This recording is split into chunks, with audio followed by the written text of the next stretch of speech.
Charlottesville.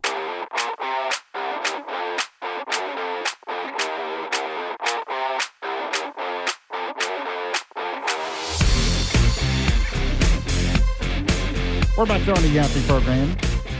I am the Rush Limbaugh of WVNN at this point. That's what Grok said. When Dale asked Grok, it said, some people compare Yaffee to Rush Limbaugh. And I was like, wow, that's good. There's no way that's true, but I'll take it. I appreciate you listening today. In fact, it's that time of the show once again where we have the Yaffee program Rewind.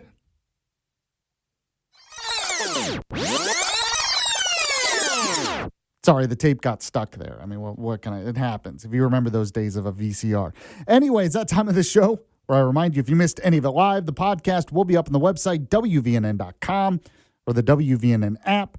You can also find it on iHeartRadio, Spotify, the TuneIn Radio app, Apple Podcasts, CastBox, Podbean, SoundCloud, and much, much more. So at the beginning of the show today, I was talking about this rant that State Representative Kelvin Datcher, a Democrat out of Birmingham, posted. He posted it on his Facebook, and this was sort of a temper tantrum for losing his primary. And just to read part of it, he said, your parents were racist. That's a hard sentence to read. It's a harder sentence to say. But with the conversations happening right now about race, history, and equality in America, especially after recent Supreme Court decisions, we cannot keep avoiding uncomfortable truths. I feel like that's all we hear anymore is this racist, right? Your parents are racist, the past is racist, America's racist. So this idea we're not talking about, it's kind of absurd. But the main reason I tune him out is he starts saying that basically people are against Obamacare because Obama was the first black president. Now, I remind him and I remind everyone else, the first one to really push nationalized health care was Hillary Clinton. Hillary Care in the 90s. That failed too. Was that because everyone's racist? It's just so dumb. Just because we had racism in our past and mistakes in our past does not mean the solution now is socialism. The two things are not the same. But people like him are also never willing to admit the progress that's been made in this country, which is amazing. I mean, really is a miracle when you think about it, the amount of progress that we have made on this issue in places like Alabama, but across the country. So I talked about that at the beginning of the show, went into greater detail. The podcast is up. I have the Alabama bullet points as well. The top stories from around the state, including the fact that the U.S. Department of Justice has filed a brief backing Alabama in the Supreme Court redistricting rematch after the lower court, that 3-judge panel, blocked it again. So we also talked about that a little bit with Aaron Thomas, who is running for State House at District 10. He's running against the Democrat Marilyn Lands. He called in and was talking about that. Also, I played some cuts of Attorney General Steve Marshall, who is fighting this again. In fact, go ahead if you can, Walker. Play Steve Marshall, cut 1 again for me. Well, I think we were clearly disappointed but not surprised based upon the hearing that took place on Friday. And what I think is the greatest disappointment is that while the Calais decision, I think, was very clear that when courts are evaluating a Section 2 claim, that you cannot intertwine the issues of race and partisanship, they continue to do that in this order. You know, it shows that the court was unwilling to accept the fact that the court has modified the analysis for a Section 2 claim. And when you appropriately consider the factors as defined by the court recently, I believe Alabama should prevail, and we're confident in what we're going to be able to do with the Supreme Court. All right, so we'll see what happens. Some people believe that the Supreme Court will not side with Alabama. I think they will. And Justice Thomas is the one who has taken this up, so I think that's more of a chance they will. But we'll have to see. So I talked about that earlier on in the show.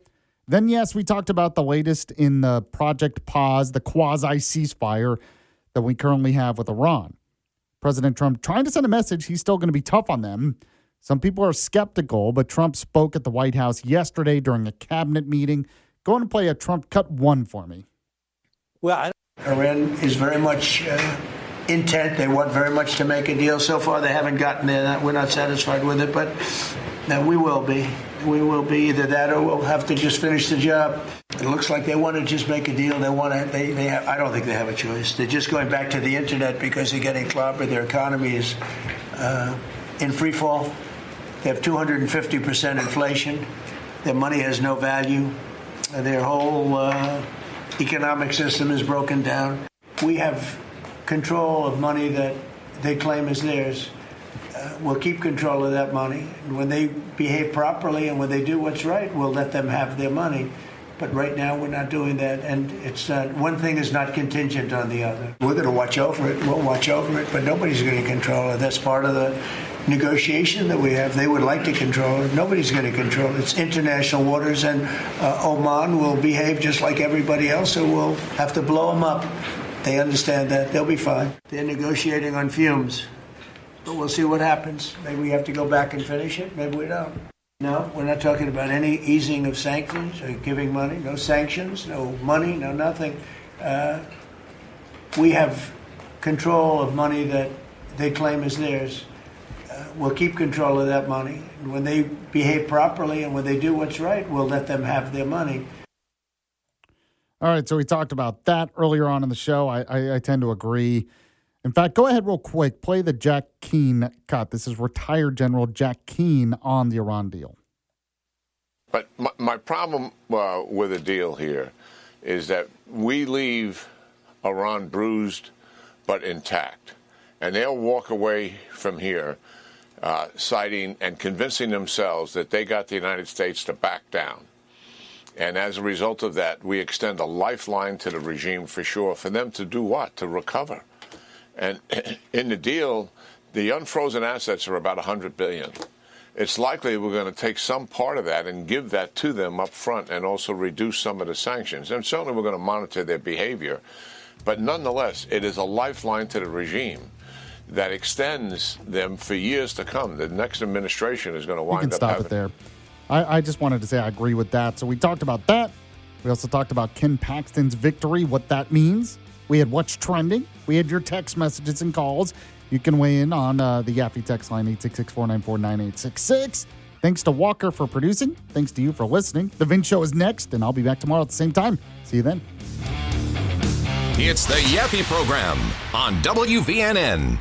Jim Rome takes on sports. Listen, it is not too late to stop this. Do not do this. Leave it alone. Don't touch it. It's damn near perfect. It's beautiful as it is. Stop trying to fix what ain't broke. And stop telling me that the tournament isn't the tournament unless the 15th place team in the SEC gets in. Stop jerking with the best event in all of sports, you pigs. The Jim Rome Show podcast. What's your beef? Follow and listen on your favorite platform. Jim Rome takes on sports. Why? Because I have a job to do. With rapid-fire takes. So I don't want to hear from you lava pigs on this notion today. No idea what you're talking about. You're complaining more than you like to breathe air. It's like you get up in the morning only to complain and cry and moan on social media about things that you don't even understand. He's the Spitfire of sports smack. Take advantage of it. Get up in here. The Jim Rome Show podcast. What's your beef? Follow and listen on your favorite platform. You've been warned.